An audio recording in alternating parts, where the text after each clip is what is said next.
Seorang balita berusia 3 tahun dirawat intensif di rumah sakit karena terdeteksi positif narkoba. Sebelumnya anak tersebut diberi minuman oleh tetangganya. Keluarga membawa sang balita ke rumah sakit karena mencurigai perubahan gerak-gerik si anak. Usai pemeriksaan urin, hasilnya balita tersebut positif narkoba. Menurut keluarga, sebelumnya balita tersebut meminum air botolan yang diberikan tetangganya. Setelahnya, sang anak tidak tidur selama 2 hari dan cenderung hiperaktif. Kejadian ini telah dilaporkan ke polisi. Polresta Samarinda telah memeriksa 2 saksi, yakni si pemberi minuman dan juga ibu korban.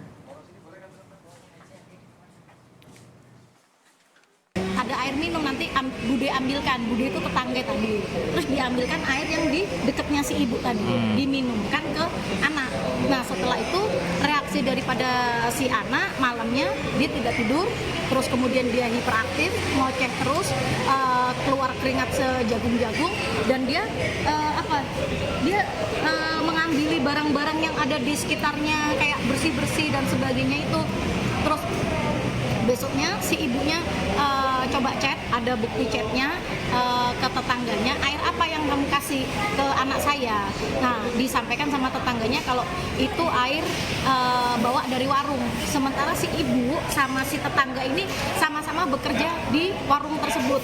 Nah di warung tersebut menjual merek B dan air yang diberikan ke anaknya itu merek A. Jadi ibu itu sudah konfirmasi juga sama pemilik warung bahwa tidak ada air yang dibawa dari warung.